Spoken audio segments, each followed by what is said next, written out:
Hey, welcome back to another episode of Split Screen Gamers, and today we got a lot on the roster. First of all, Alex Garland is working on a new live-action Elden Ring game, Bonkers. If you don't know who Alex Garland is, we'll get into it later. Pitchfork just released an article about apparently Borderlands 4 said F you to the price increases and y'all better take it or leave it. And we're going to talk about some games that we played, replayed. We got a little controversy to talk about at the end too. Are gamers entitled? Let's dive in. Your weekly power-up of video game news, updates, and industry buzz. From blockbuster releases and indie gems to hardware drops, studio shakeups, and everything in between, we break it all down. This is Split Screen Gamers. What's up, guys? How's your day going? Pretty good. Mornings, bro. Mornings. Just awoken 30 minutes ago. So I think my favorite thing about mornings is talking to y'all, though, bro. To be honest, dude, same here, man. So that's why I'm up, man. That's why I'm up. So I was going to play video games last night, and I've been playing on my PC for so long. I haven't turned on my PlayStation in it could have been 2 or 3 months, because I just been playing all the games on my PC for the channel, and I turned it on, and it took an hour and 40 minutes to update for me just to watch YouTube. I was really? Yeah, it was Holy so many cow. updates. I was like, man, I can't even play tonight, whatever. I was going to play AC Shadows, and I was like, okay, I just got to update, because Sony has released, 40,000 updates since I got on last time, but that sucks. So last night I ended up just being on TikTok for way too long. Yeah. I almost never use TikTok, man. I know that's I know that was a big thing. I mean, it still is, but I almost never get on TikTok. Good, Chandler. Stay and stuff, innocent, so. bro. Stay innocent. The algorithm is designed to encapsulate your time in essence, and it does that for me sometimes. But I have a blocker on it, so for that same reason, because I'm like, I can't do this. But anyways, we have a lot to talk about. First, let's get into this crazy thing that just happened that no one expected, which is that Alex Garland, the director of freaking 28 Days Later, freaking Annihilation, I mean, who's on a crazy cinema run right now, is apparently in the runs for directing a Elden Ring movie. Am I right about that?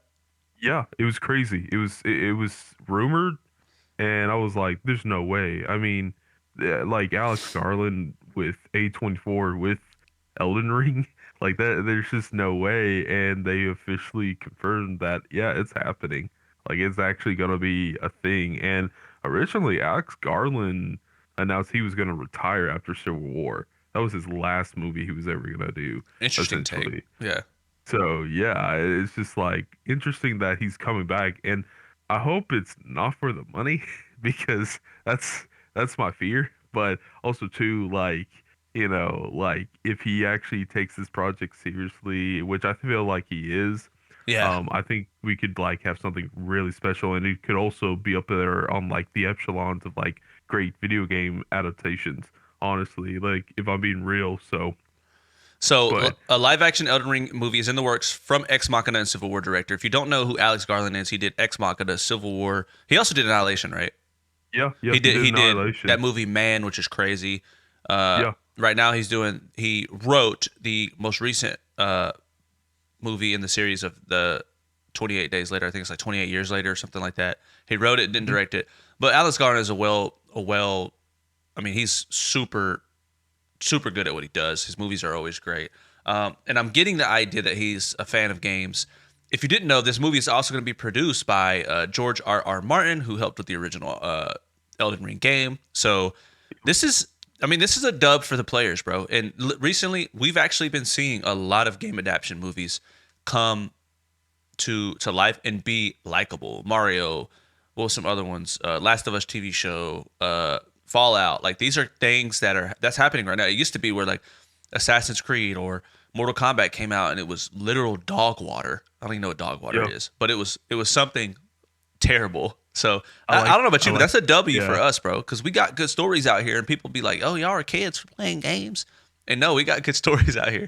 Yeah, Alex Garland I think he's a great choice. He has a pretty interesting career. He did a interview with GQ a month ago. If you are familiar with him or aren't, I definitely would recommend it because he kind of does the timeline of all of his movies that he's written, directed.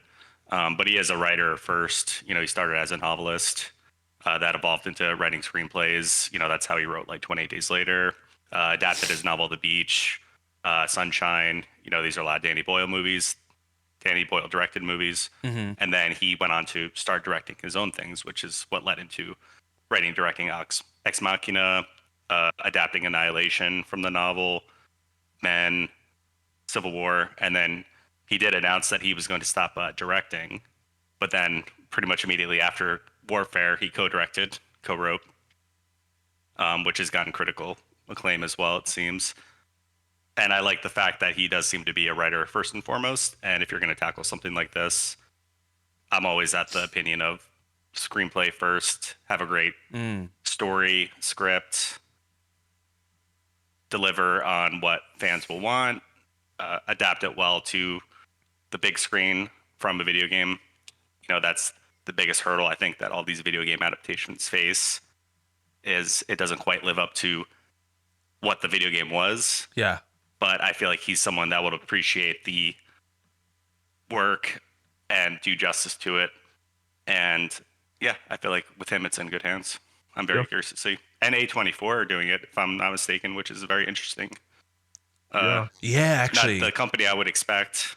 Yeah, like they're I mean, just like I said before, like they don't really do projects like these. Like they take like these independent films and they produce them or they publish them and such and whatnot. But like something like this, I was shocked. I was like, this is something I would expect like either Universal or Paramount or like maybe Apple TV doing or something like that. So you're right on the money, Chris. So That was super well put, Chris. And I didn't even consider the fact that he's a writer first. And to speak on the A24 thing real quick, I know that I read an article a year or so ago where A24 said their method of producing these independent films has kind of been a business model since the beginning, but they're trying to switch recently where they want to make more franchises because, I mean, to be honest, look, like how many movies can you make that don't make enough money before the studio closes down?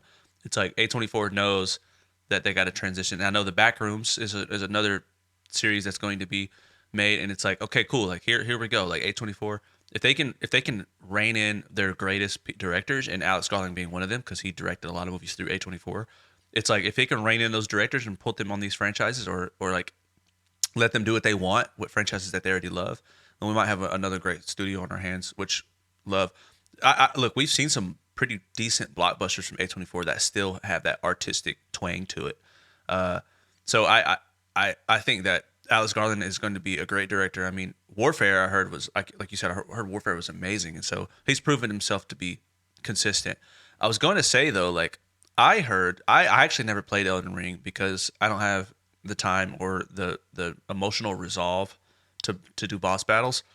But I know that the games has exponentially exponential lore that apparently is really deep and really good. That it never that got kind of overshadowed because of the boss battles. Yeah. I mean, I played, I mean, I beat it and everything. And something that From Software does really well with like a lot of their games, other than like make them extremely difficult, because they all are extremely difficult. I actually have a friend that got so stressed out that he doesn't even like play any of the games anymore because he just like can't handle it and such. But the thing about like, you know, a lot of their like Souls like games, like that's like Dark Souls, Demon Souls, Bloodborne, there was another one like Two Souls or something, or Seku. It was like that Japanese like game that took place in like feudal Japan and such. That game, and then Elden Ring. And something interesting about all those games, other than their high difficulty, is the fact that like they don't tell their stories in a traditional sense. Like you almost have to like figure out like what actually happened in the world and such by just talking to like all these NPCs, because they don't really give you the story. Like they don't like spoon feed you the story like other games do. Like honestly, a good 90% of other games do. But like these games, really, you have to like do your research as like, you know, just like a normal person does, you know, like talking to like you guys, figuring out like, what happened like to so and so, whatnot. Yeah. Basically, you have to do the same in like any of their games, which I love how they do that. Like it's just incredible. Like it's an interesting way of like doing stories. And with Alex Garland coming in to like craft like a film is going to be really interesting and such. So that's just my take. And that's what I meant about the exponential part because like it's like I watched someone play the whole game because it's super fun to watch people play that game and rage quit, etc. It's awesome. And the Yeah. game looks amazing and the boss battles are always super dope looking. The villains and the enemies always look crazy diverse. And so I use the word exponential specifically because it's like once you find one piece of lore, then you find another one, and it's like at a rate that's exponential. You're like, oh, this game is actually way more detailed than you Yeah. thought. And you have these names of these bosses that sound very specific. Like what's that one boss that's like? I think it's a girl. It's like a girl, but she's like, I can't remember what her name is. But there's that. If you, I don't know if you guys are hip to that gamer who would like wear the pot on his head and just be naked with just underwear on and was like, Oh. do you know about this? Uh, I kind of know about this. Like I, he's like a streamer too and Dude, such. But like I know exactly who you're talking about yes. now because I have seen like a bunch of his videos. But there's like I'm trying to think like which boss you're referring to because there is one boss that's like extremely difficult because of their move patterns and such. Hold on one Like, second. oh, you're gonna pull it up? I Yeah, got let's see. So what I'm talking about, if you don't know, Chris, is the one second. Let me pull it up here.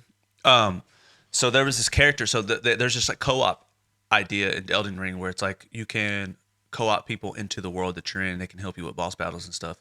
Where there's this one guy, and I'm going to pull it up here in a second. The people listening definitely know. Um,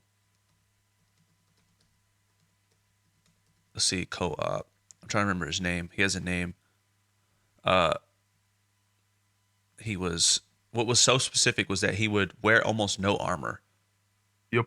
And so I mean like your armor and your move sets are like the core of your experience in the game and how you could defeat enemies. He would co-op into people's game and with no armor, just like a basic weapon, and would just like beat the hardest boss for them. And people were like, "Yo, he's because he was so good at the game that he didn't need any of the extra stuff." Let me find it real quick. I think it's Relina. Let's see. Yeah, I think it's the people that they're like. She's always very difficult. It was Relina or something? I can't remember. But what he would She's do in like specifically was they would go up and there's a co-op portal thing that people can come through.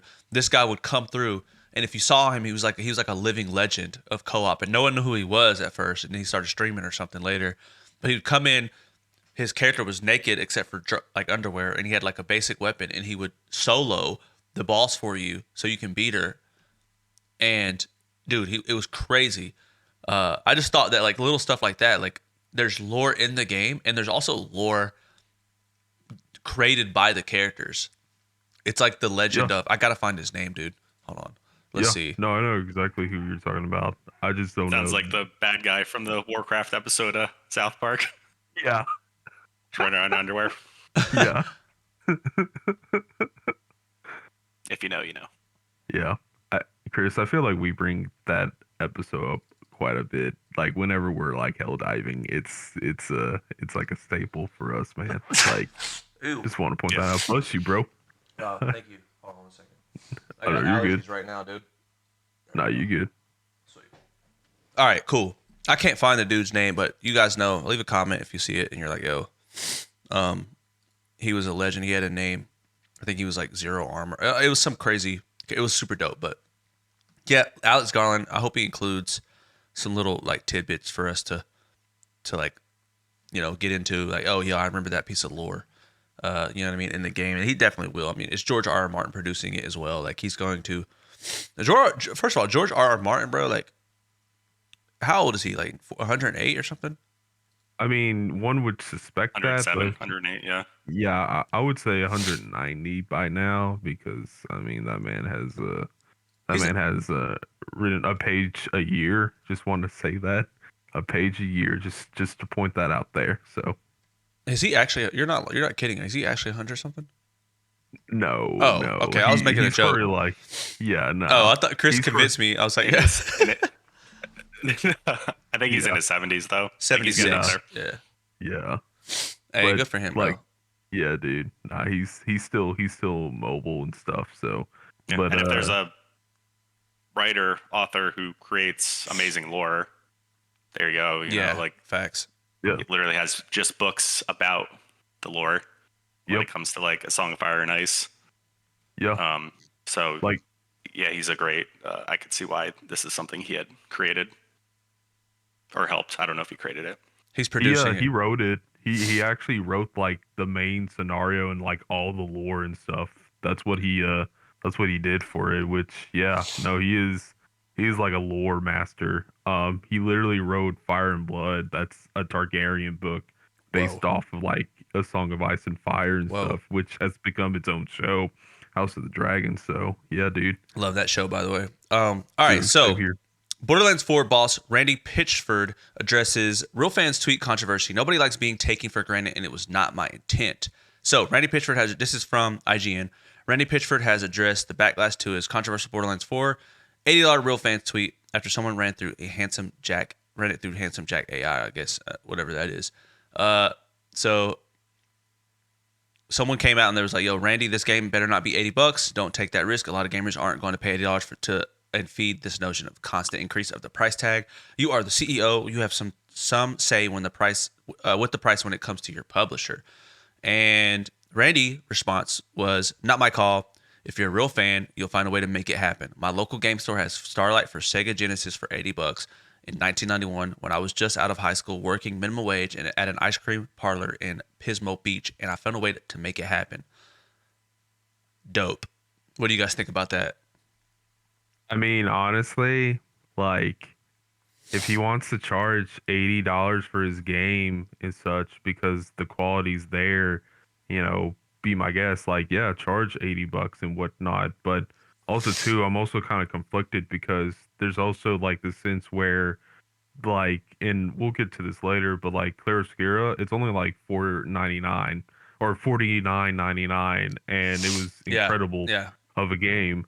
Um, so I'm kind of like a little like on the fence about it a little bit. Like on one hand, yeah, if the game's like up to standards, yeah, charge $80. I'm for supporting developers and such, but on the other, if the game doesn't like require that amount of money to spend to like be able to buy it and like play it and such, like I don't think there's really like a need to be that pricey, and that's almost like $100 too. That's the other thing. That's almost $100 too. So that's just where I'm coming from, man. And I get his backstory where like he had to work to like buy like a certain game because minimum wage was minimum wage back in the day. Right. So it's just one of those things where yeah, and he comes from like a different generation too. So I get where he's coming from in that regard. So What do you think, Chris? Yeah, I can see why it's a very conflicting statement. On one hand, it is a business. Uh-huh. You're doing this to also make money. And I agree that if you're going to charge the $80, then it probably should be worth it too.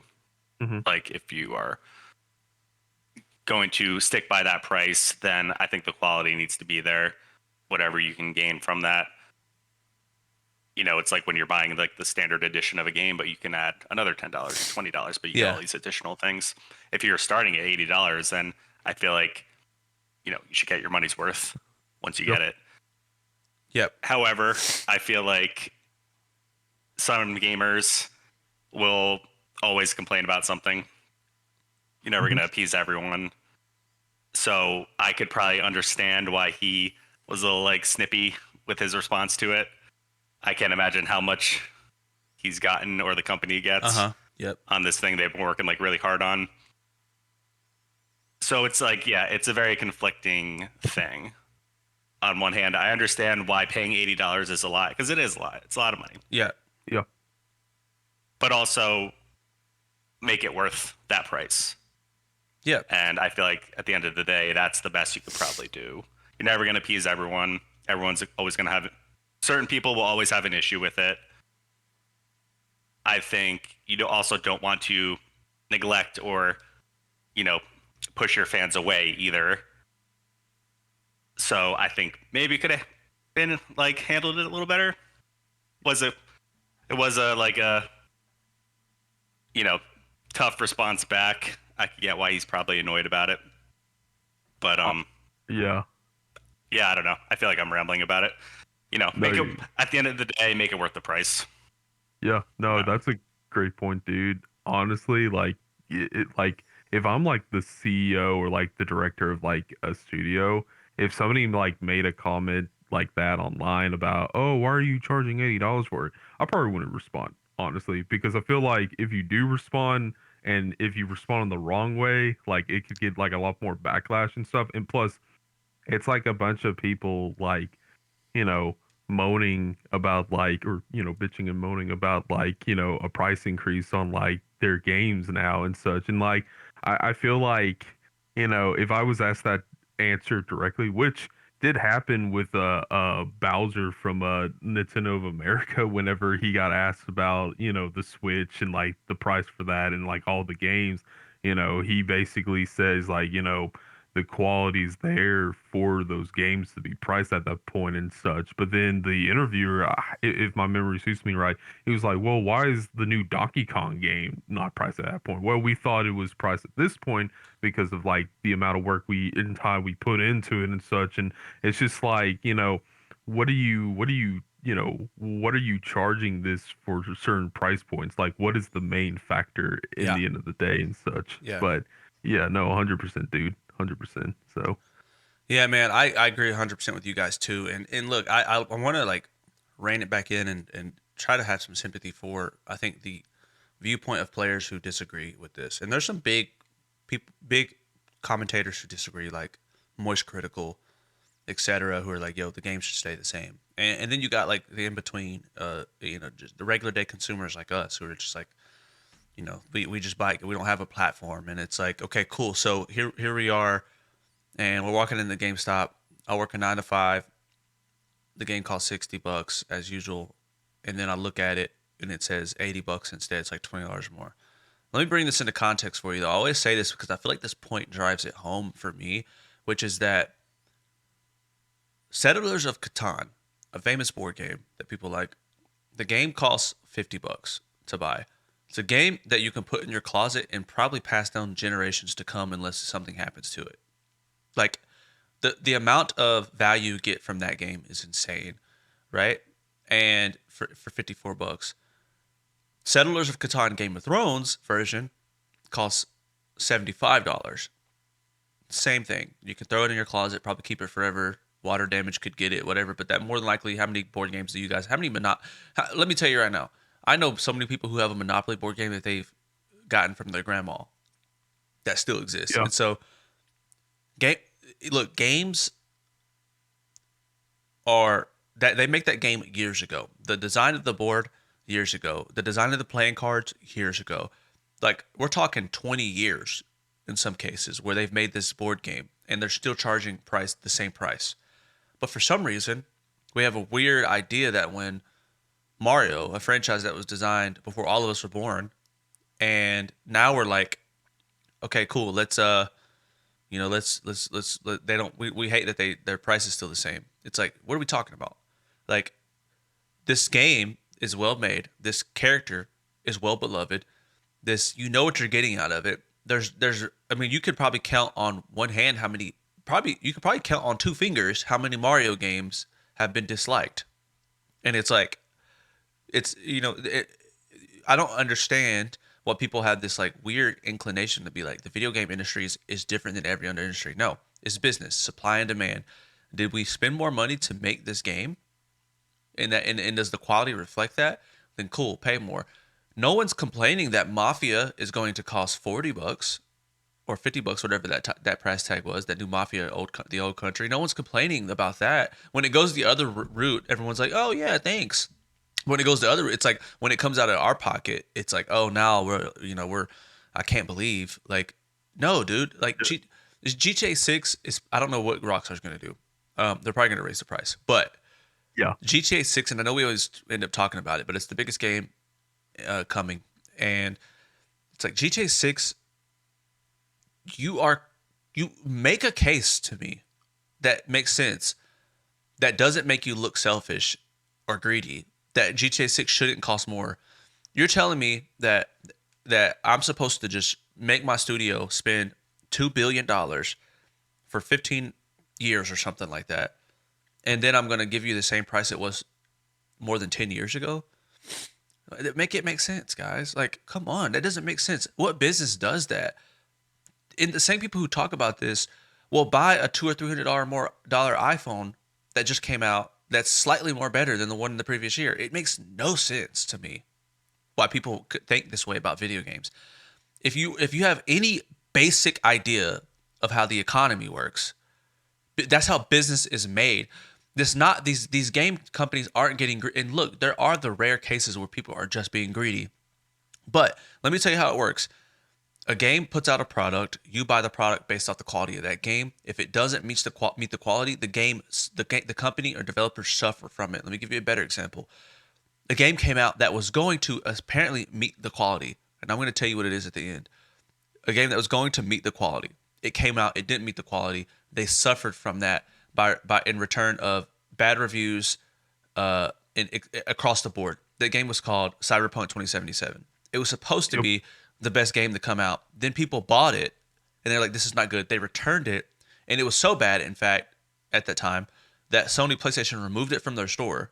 And so we have power. So this idea that we don't have power, it's like, cool.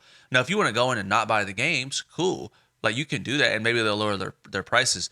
And then what's going to happen is the business is going to work as usual. If people stop buying games, then they're going to go, okay, cool. We're not going to spend a lot on games. They're not going to spend a lot of games, and then we're going to get games that aren't AAA titles. We're going to get games that are less well made, and they're going to cost $50, but you're going to get 10 hours of gameplay rather than 60 hours of gameplay. Guys, this is super simple, and I wish gamers would get on it. It's like we are the most entitled. I say it all the time. We are the most entitled people when it comes to this stuff.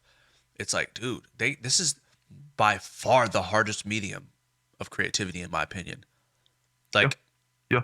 it's by far, like, we make all three of us in this. If you guys don't know this about us, all three of us in this podcast make movies. It's our lifelong goal. We love movies. Chris has great movies. Chandler has great movies. I DP a lot, and it's like we all make art. We don't make art like video games. Video games are a whole different echelon.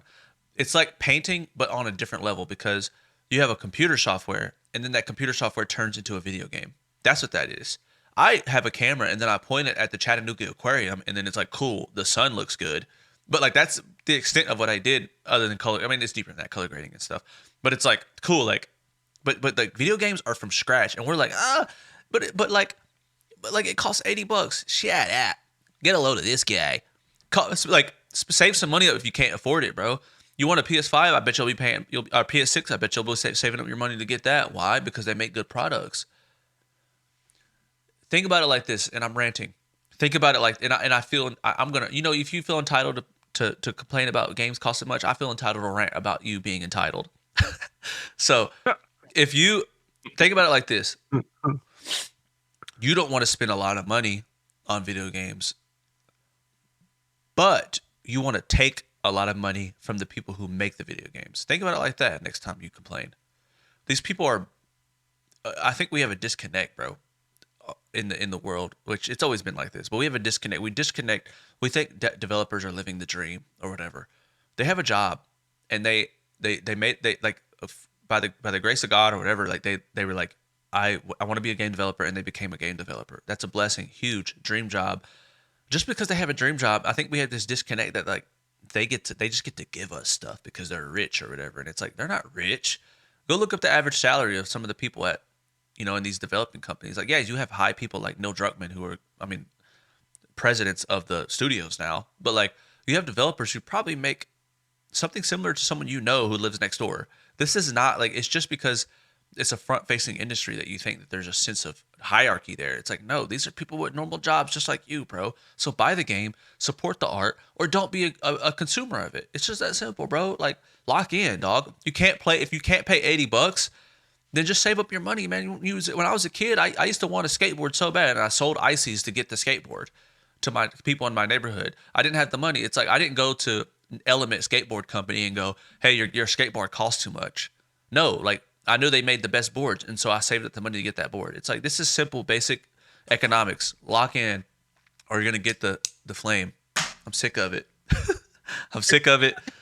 Buy some games, have fun, stop complaining. Now look, look. Before we go too far, like, and this will be the last thing I say. Before we go too far, developers don't get greedy too, because you've been greedy in the past and it's burnt people, and it makes the scale go. It's imbalance. Ubisoft, make better games and like. There's no reason you should make crappy games and then try to charge the same price. Mafia didn't. I'm not saying Mafia made a crappy game, but they made a game that wasn't to the extent of a full-fledged price tag, and so they lowered the price tag. Be honest. Don't take advantage of our need to play. So there's accountability on both ends, right?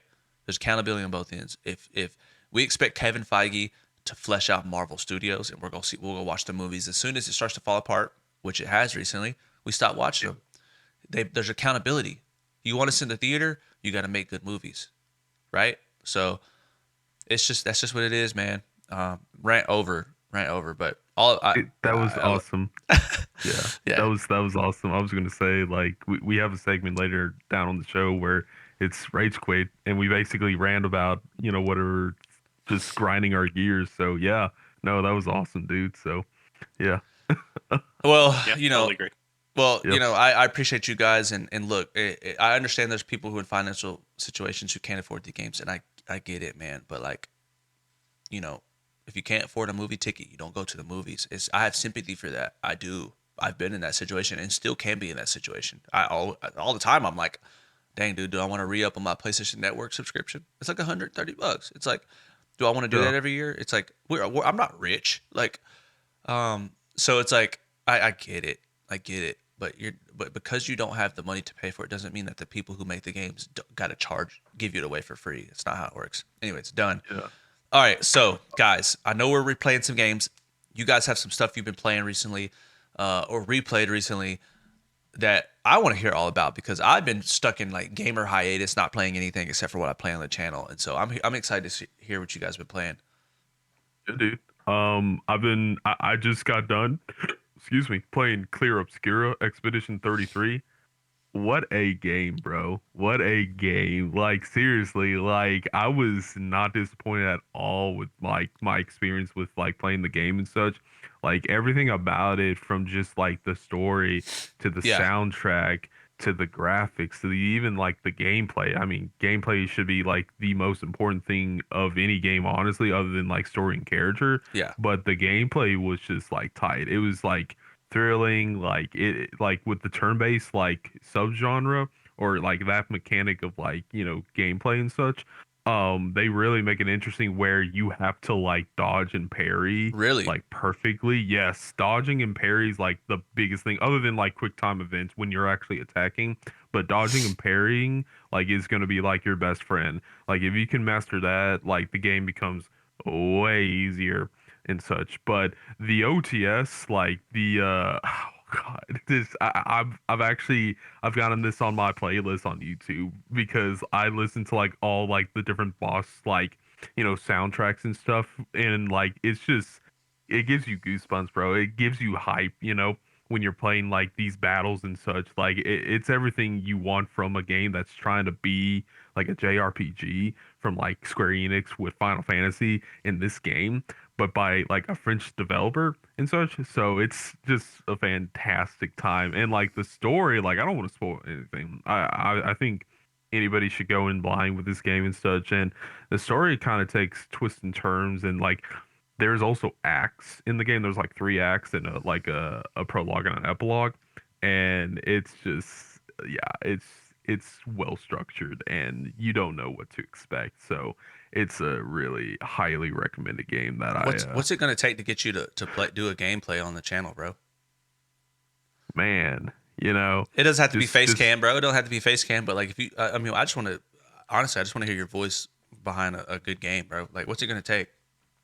I mean, honestly, like I've been thinking about doing let's plays and walkthroughs because I watch you, I watch Markiplier, I watch Dashy, I watch like a few others Ani plays. Dashy's Like I watch hilarious. like a bunch of those guys, like, and they're all funny. They're all funny Yeah. as hell, you know. But you're like the funniest. Just Oh, saying, come on bro. now, stop, stop. You're the funny. You're the Stop, funniest. Yes, Chandler. you are. Chandler, Yes, you stop. are. Yes, you are, man. Yo, speaking But of a little off topic, speaking of people I really like that like I watch sometimes, I'm like, dude, they're really good, and I want to be like them in some way. Is like Corey Kenshin, like super good. I love his Let's Plays. But also Hollow. Hollow is probably my favorite. I don't know if you watch Hollow, Chris. You'd probably like him a lot. Have you heard of him? He's a horror gameplay No. guy, Let's Play guy, and he's really good. And he's cinematic. He has a good eye for, I think, cameras as well. He's a little older than us, but he's cool. He plays the horror games. He has way more time on his hand than we do because he probably does this full time. I'm sure he does it full time. Yeah, he has over like 4 million subscribers. But he holy cow. he's huge, and so I appreciate you saying that. I appreciate you saying that. It's a hard medium, but you know what? Honestly, with the new Google VO coming out, we might be absolutely cooked, chat. So Yeah, on yeah. that. I've seen that. I've seen that. I'm like, oh my goodness. Holy cow. I'm curious. I'm curious. It's just, technology's advancing, dog. So Maybe we need to set this Let's Play up though, bro. Like screw Google VO. Like you can't recreate real Chandler. So like let's see if we can get this actual Let's Play going on. Like even if it's just a voice, bro. If like that'd be super dope to see how it goes. I'd love to. I'd love to get you. Maybe not Claire because you finished it, but like the next game you hop on.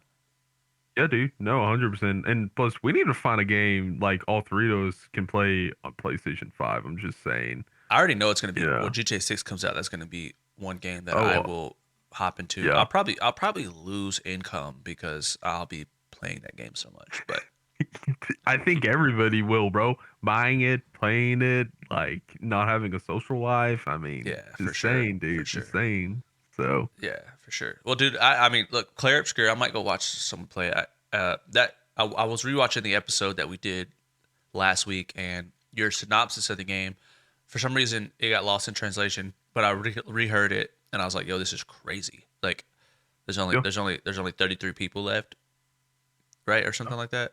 Or there's like in the game, like basically there's this character called the Paintress, Yeah, and every year she writes a new number down, eventually to zero, But like if you're like that age, like when she writes it down, yeah, like let's say you're like 30, uh, or like 29. I'm pretty much predicting my age, but yeah. you get it. But like basically, like if you're like 29, you'll disappear essentially. That's You'll like terrifying. Thanos.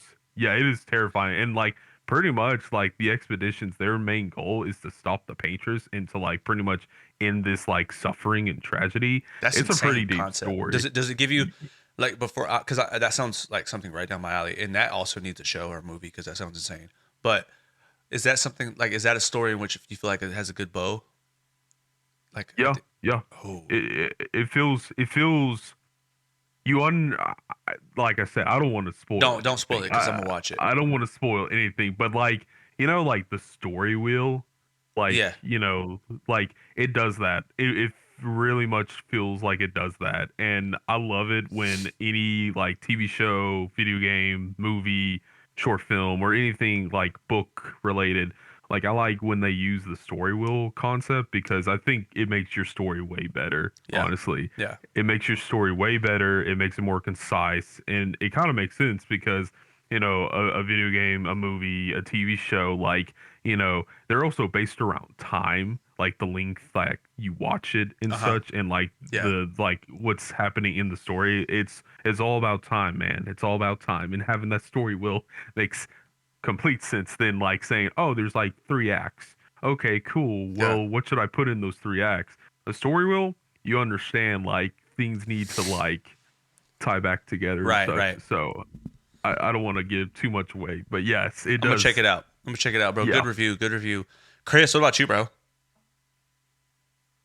Apparently, I've been on a Rockstar kick without even meaning to be. I know I previously mentioned playing the definitive editions, Vice City, San Andreas, beat the main stories Right. on those, then I kind of found myself venturing into Bully territory. Bully, I didn't play it when it first came out back in 2006. I probably played it in like 2009, 2010. Still, I forgot how long it's been since that came out, which is crazy. And then I saw they had it in the PlayStation Store. It's like, why not? Let's do it. And finished the main story on that literally a couple days ago. I get honed in on one game. So I was just playing this, aside from Helldivers, of course. Yep. And very focused on doing the story as quick as I can, get through it all. I'm someone who, a lot of the YouTube I tend to watch when it comes to video games is a lot of like analysis, sometimes playthroughs, depending what it is. Shout out to MK Fire and Ice. If I'm watching a straight up playthrough, Oh, tight. no commentary, Yeah. that's usually who I watch. But I do like watching a lot about like not only like hidden Easter eggs or like lore within the story. Red Dead 2 obviously is a good one to watch for that because I feel like there's always something new you figure out that they had in that story. But I like seeing like an analysis of the overall story, maybe things I hadn't realized. I feel like it gives me like an extra appreciation for the game itself. And Bully was one I kind of had been finding myself watching more of. So I feel like it all kind of came full circle and I was like, I should just jump back in and play it. I feel like it's been long enough where I think I would have a different appreciation for it from being in my early 20s to now being in an age I won't say. And yeah, I feel like it's probably like the forgotten child a little bit of Rockstar, it seems like. Like, I feel like they kind of took a chance trying something new. And overall, I think it's a really great story. I really enjoyed playing it. Like, I never got bored with the story. I think it was probably, like, I'm sure a risky move on their part at the time as they were, like, just getting into Grand Theft Auto. And I guess you could call that, like, a maybe PG-13 version of Grand Theft Auto, if anything. You know, it's got the same basic elements. Yeah. Just not as murdery. You're not killing people and getting hookers and stuff. Yeah. I think, yeah, it's a big shame that they ended up not doing a sequel to it. I looked a lot into that, especially after playing it again. And I know they were in the process of doing that. Things happened within the company. It ended up not happening, unfortunately. It would have been interesting to see what they can do, especially as technology developed. Even imagining them doing it like now, how much they could add to it.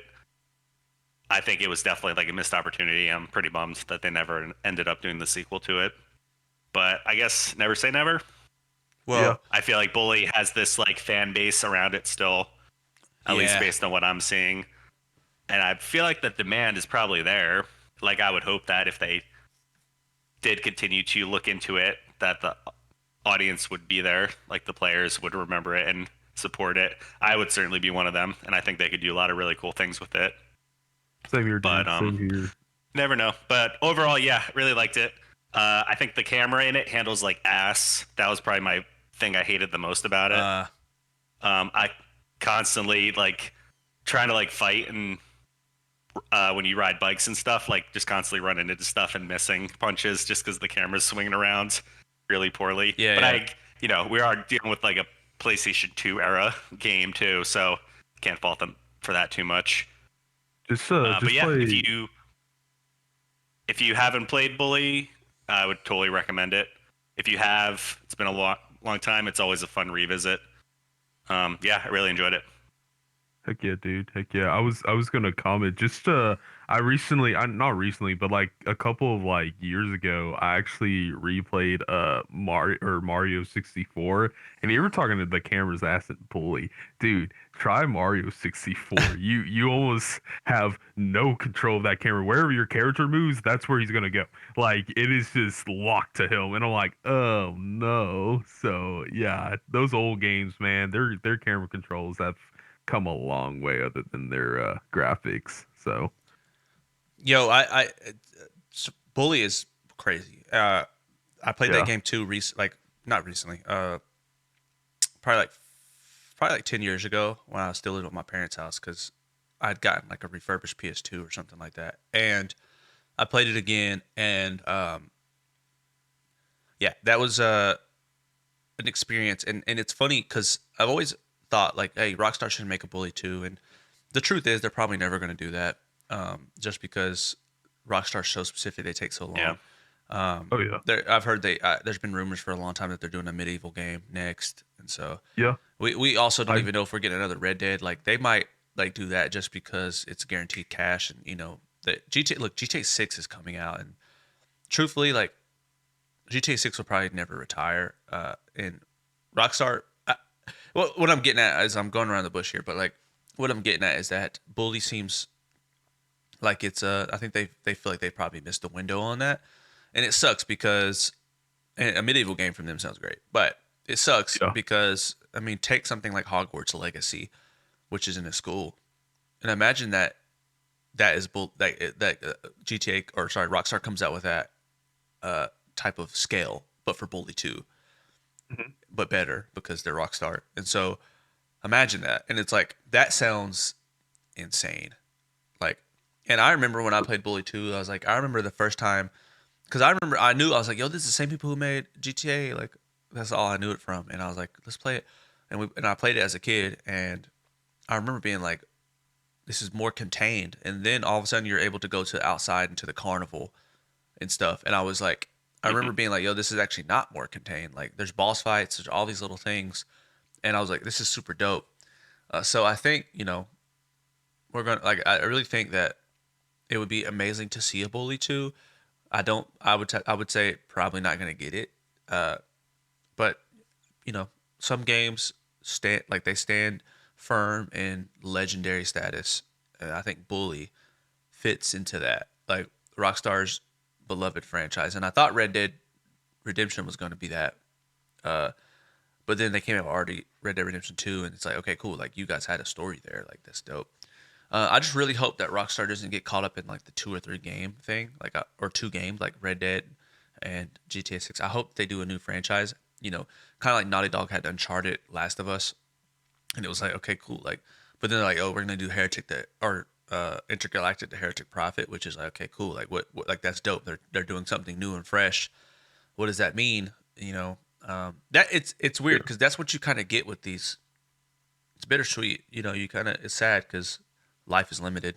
You know, we're going to 30, and it's like, but that's what you like when it's kind of, you know, you have these incredibly well made games, and they take so long, and it's like, truthfully, like you have to just wait and let the artists create their art, and it sucks because it feels like I always say this. I'm like, man, one thing about death that scares me is like, you know, that's a whole nother conversation. But I love art, so it's like, how much great art is going to come out after? You know what I mean? Like, we're gone. Like, how much? Like, I just want to be there for it. It's kind of funny. Yeah, you want to be present and such. I think about that too. It's like, you know, after I'm gone, like, you know, what's going to come after, like, you know, when I'm gone, my family's gone, like what's gonna like persist, you know? So no, 100%. I've thought about that too, dude. So well, I mean, you know, technology is exponential. So, you know, like once we're going to reach a point of kind of like we're getting into crazy territory now that we talk about off the podcast, but technology is exponential, and it's like going to get to a point where it's like things are instantaneous, and things that once seemed extremely impossible are now happening instantaneous. It was one thing to like know what's happening in China. There used to be a time when you wanted to figure out what was happening in China, and you had to go there and almost die on your way there. And now I can go on Google and find out the latest news within China, almost instantaneous. It's exponential, and it's nonstop. And so there's this great explosion of energy that happens at the end of time that it's going to be, I don't even know how to think about it, because an exponential increase of anything becomes unfathomable, especially to our human brains. It becomes something we don't understand. And so what I'm saying, like, that happens in the gaming and the art world too. And it's like, you know, we look at something like Black Mirror, and we're like, okay, like sweet, like they're in this game, and it's like, dude, that's we're talking about like that's impossible, but like that is actually not. Technology is exponential. Like it's VR is now, but it's like there's going to be a time in which I think the Matrix is a reality if humanity persists. Like I'm not kidding. This It AI, sounds dude. it sounds like Yeah. sci-fi, but like what the only other option is that we destroy ourselves before anything like that happens. But if Yeah. we don't, like that will become a thing one day in which virtual is non-distinguishable from reality. Like, and I'm not saying I want to be here for that because I'm a Christian and I believe that that becomes we get to a state where a divine savior becomes very adamantly logical, like because humanity can't save itself. But it's like for me, it's like okay, cool. Like that's I would love to jump into the world and play it as Arthur Morgan. You know what I mean? Like that sounds Yeah, dope, I- right? Yeah, So I that's just kind of think every Ready. dude's fantasy Yeah. too. right. No, 100%. I just think like Ready Player One in the Wild Wild West at that point, like 100%, dude. Well, 100%. the Bible says in the end times men will become lovers of themselves. It's like this is a very stupid way of looking at it, but it's not really kind of not. It's like, bro, if you can just jump into a virtual world and do anything that satiates your most basic desires as a human, sounds like a Yeah. lover of yourself. If it like this is one essence of what that means for technology growth, because like we're talking about a video game or virtual world, but like if I could just get in a game and just like go to 1800 like the Wild Wild West and just go clap ancient cheeks, and I'm not even trying to be funny, but like if I can just go do that, like and I have no consequences in the real world, what does that do to a man? Look, we're talking about crazy theoretical stuff. This is, We are. but I truthfully believe that if technology is going to go in the way that becomes a reality. We're already talking about AI. We watched the movie Her back in the day, or Ex Machina, and it's like Yeah. that was something that was like, oh, but like we're getting to the point where AI is becoming insane. Now, sentient is one. Is not, I don't know if it's sentient, but like it's not sentient right now. But I'm saying I don't know if it ever becomes sentient. But if it creates instantaneous knowledge, it's like. Anyways, I think that's a good place to end before people start commenting like that guy's insane. But I'd love to talk You're about that good. off the podcast so people don't think I'm a conspiracy theorist. No, you're good, dude. I was gonna say if you want to, we can jump on a call and talk about this because I have so many like opinions and Yeah. ideas about how technology and how it's gonna affect our society and like Yeah. we're already seeing it, but not to drag this even longer. But yeah, no, 100%. So Nah, 100%, bro, 100%. And think about that though, as a gamer. Think Yeah. about that though, because I mean, I think in our lifetime we're going to start seeing the way AI is implemented in the video games, and I know that Rockstar has already. I watched a video that was way above my pay grade about some of the things that Rockstar patented for GTA 6 in terms of making it new, and this was crazy because they got into the weeds of some developer like knowledge and stuff that I was like, I can't even keep up with this no more. But it was I need to try to find it.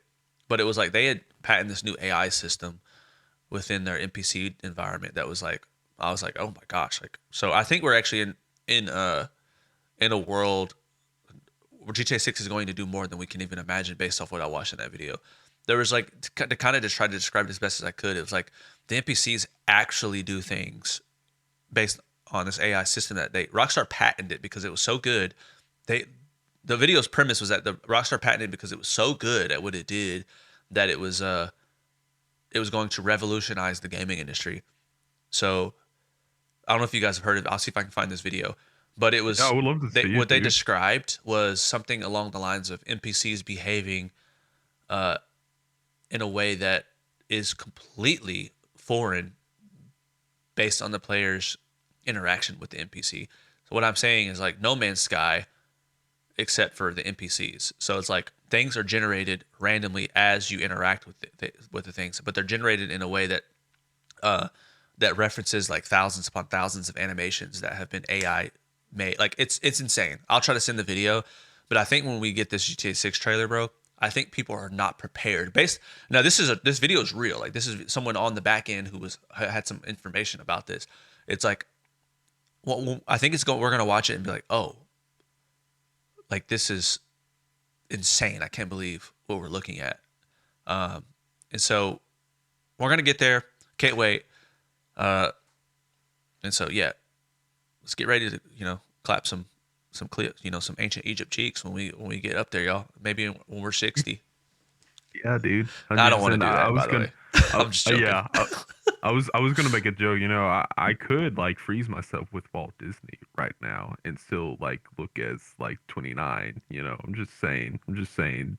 Disney got those vaults down in like If Walt Disney if World. Walt Disney comes out, bro, like later, like in our lifetime, I'm like, bro, this is crazy. Like if he actually gets unfrozen, he gets, Yeah, dude. bro, he gets unfrozen and he's like, he watches the new Lilo and Stitch.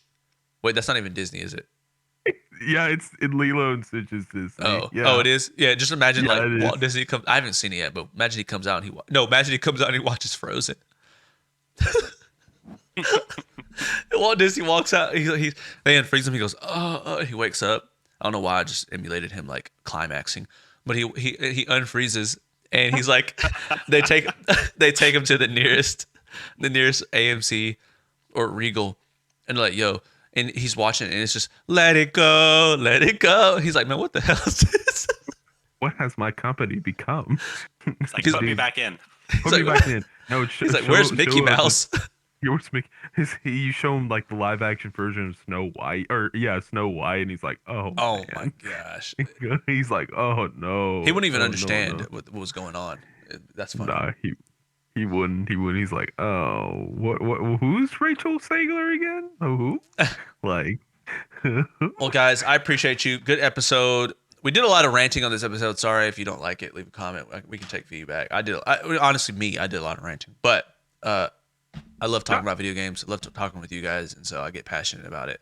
But as always, guys, we do Let's Plays on the channel, or I do Let's Plays on the channel, but maybe we can get Chandler and Chris to do one, or maybe we play some together. But if you guys want to watch any of my videos, it's on the channel here at Cult Culture. I just did a video recently that's doing pretty well, where I analyzed the game Storer Parkour, which feel free to make fun of me. I did pretty horribly.